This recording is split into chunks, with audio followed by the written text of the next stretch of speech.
മൈവാ silks, Kasaragod, Kanhangad, Mangalore. Modi ഒരു കാര്യം ചിന്തിക്കുക, അവർ നിങ്ങളെ കൊല്ലാൻ നടക്കുന്നവരല്ല. അവർ നിങ്ങളെ കൊല്ലാൻ വരുന്നവരിൽ നിന്നും നിങ്ങളെ സംരക്ഷിക്കാൻ വേണ്ടിയിട്ട് കാവലായി നിൽക്കുന്നവരാണ്. അതായത് നിങ്ങൾക്ക് നേരെ ആക്രമണമുണ്ടായിക്കഴിഞ്ഞാൽ അതിനെ പ്രതിരോധിക്കാൻ അവർ ചിലപ്പോൾ സ്വന്തം ജീവൻ വരെ പണയപ്പെടുത്തിയേക്കാം. അതിനുവേണ്ടിയാണ് അവർ നിങ്ങളോടൊപ്പം ഇങ്ങനെ കൂടെ വന്നുകൊണ്ടിരിക്കുന്നത്. രാജ്യത്തിൻ്റെ പ്രധാനമന്ത്രിയല്ലേ, ഒരുപാട് പ്രശ്നങ്ങൾ ഉണ്ടായിട്ടുണ്ടല്ലോ. അതിൻ്റെയൊക്കെ പേരിൽ എന്തെങ്കിലുമൊക്കെ ഒരു ആക്രമണം ഉണ്ടായിക്കഴിഞ്ഞാൽ ആ ആക്രമണത്തെ പ്രതിരോധിക്കാൻ വേണ്ടിയിട്ടാണ് രാജ്യത്ത് നിങ്ങൾക്ക് സുരക്ഷാ സംവിധാനം ഒരുക്കുന്ന SPGയുടെ കമാൻഡോകളുടെ ഉത്തരവാദിത്തം. ആ ഉത്തരവാദിത്തമാണ് അവർ കൃത്യമായി നിർവഹിക്കുന്നുള്ളത്. നിങ്ങളിൽ നിന്നും ഒരകലം പാലിച്ചു കഴിഞ്ഞാൽ, ആ അകലം പാലിക്കുന്നതിനിടയിൽ വെച്ച് നിങ്ങൾക്ക് എന്തെങ്കിലും സംഭവിച്ചു കഴിഞ്ഞാൽ അതിനൊരു വിശദീകരണം നൽകേണ്ടത് SPG ആണ്. അല്ല എന്ന് നിങ്ങൾക്കാർക്കും പറയാൻ വേണ്ടി സാധിക്കില്ല. നിങ്ങളുടെ സുരക്ഷയുടെ പൂർണ്ണ ഉത്തരവാദിത്തം കൈകാര്യം ചെയ്യുന്ന SPGയെ നിങ്ങളിങ്ങനെ കുറച്ച് കാണരുത്.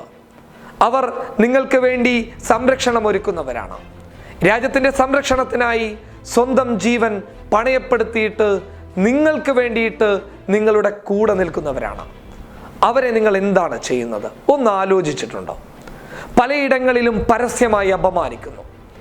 കേദർനാഥിലേക്കും ബദ്രിനാഥിലേക്കുമുള്ള യാത്രക്കിടയിൽ ചില ഫോട്ടോഗ്രാഫർമാർ മുന്നിലേക്ക് വന്നു കഴിഞ്ഞാൽ എവിടെയുണ്ട് എന്നുള്ള ഒരു ബോധം പോലും ഇല്ലാത്ത നിങ്ങൾ കൂടെയുള്ളവരെ ആദ്യം ബഹുമാനിക്കാൻ പഠിക്കുക. നിങ്ങളെ സംരക്ഷിക്കുന്നവരെ കുറച്ചെങ്കിലും ബഹുമാനത്തോടു കൂടി അവരോട് പെരുമാറുക. ഫോട്ടോഗ്രാഫറെ കണ്ടു കഴിഞ്ഞാൽ എന്തുമില്ല ഇനി രാജ്യത്ത് എന്ന് വിചാരിക്കുന്ന ഒരു പ്രധാനമന്ത്രി. പലയിടങ്ങളിലും കണ്ട ദൃശ്യങ്ങൾ എന്ന് പറയുന്നത് ഉള്ളിൽ നിന്നും തട്ടിപ്പോകുന്ന ദൃശ്യങ്ങളാണ്. എടുത്തു പറഞ്ഞു കഴിഞ്ഞാൽ SPGയുടെ ഓഫീസർമാരെ പരസ്യമായിട്ട് തള്ളിക്കളയുന്ന ഒരവസ്ഥയിലേക്ക് മോദി എത്തിപ്പെടുന്നു. എന്തു പറഞ്ഞു കഴിഞ്ഞാലും നിങ്ങളുടെ സുരക്ഷയ്ക്ക് വേണ്ടിയിട്ട് അവരുടെ കുടുംബത്തെ പോലും മറന്നാണ് അവർ നിങ്ങളെ പ്രൊട്ടക്റ്റ് ചെയ്ത് മുന്നോട്ട് പോകുന്നത്. ഫോട്ടോഗ്രാഫർക്ക് മുന്നിൽ അപമാനിക്കപ്പെടേണ്ടവരല്ല SPGയുടെ കമാൻഡോകൾ. അവരെ അപമാനിച്ച് ഒന്നുമല്ലാതാക്കാനുള്ള ശ്രമം നടത്തുന്ന രീതികൾ നിങ്ങളിൽ നിന്നും പലതവണ കാണുകയാണ്.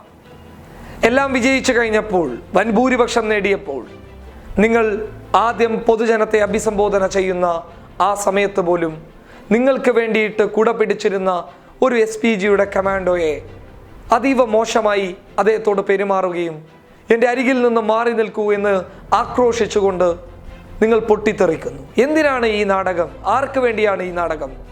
ആരെ തൃപ്തിപ്പെടുത്താനാണ് ഈ നാടകം? കണ്ടുപഠിക്ക് രാഹുൽ ഗാന്ധിയെ. തൻ്റെ കൂടെയുള്ള SPG കമാൻഡോകളെ കൃത്യമായി മനസ്സിലാക്കി അവർക്ക് വേണ്ടിയുള്ള സഹായങ്ങൾ ചെയ്തു കൊടുക്കുന്നു. ദൃശ്യങ്ങൾ കാണുന്നില്ലേ? കുടിക്കാൻ വെള്ളം നൽകുന്നു, അവരോട് തോളോട് തോള് ചേർന്ന് നിൽക്കുന്നു. അവരോടൊപ്പം ഒരു നേതാവെന്ന രീതിയിലല്ല അദ്ദേഹം പെരുമാറാറുള്ളത്, മറിച്ച് ഒരു സാധാ മനുഷ്യൻ എന്നുള്ള രീതിയിലാണ്. പക്ഷെ അദ്ദേഹത്തിനെ തിരിച്ചറിയാൻ രാജ്യത്തെ ജനങ്ങൾക്ക് സാധിച്ചിട്ടില്ല എന്ന് നിങ്ങൾ പറയുമ്പോൾ പോലും EVM മിഷനുകളിലെ അട്ടിമറികൾ നിങ്ങൾക്ക് നേരെ വിരൽ ചൂണ്ടുന്നുമുണ്ട്. ഒരു കാര്യം വ്യക്തമാക്കി പറയാം, SPGയെ അപമാനിക്കരുത്. അവർ രാജ്യത്തിന് വേണ്ടിയിട്ട് ജീവൻ ബലി നൽകാനായി തയ്യാറായവരാണ്. അവരെ അപമാനിക്കുന്നവർ ആരായാലും അവരെ എതിർത്ത് തന്നെ ഞങ്ങൾ സംസാരിക്കുക തന്നെ ചെയ്യും. News desk public Kerala.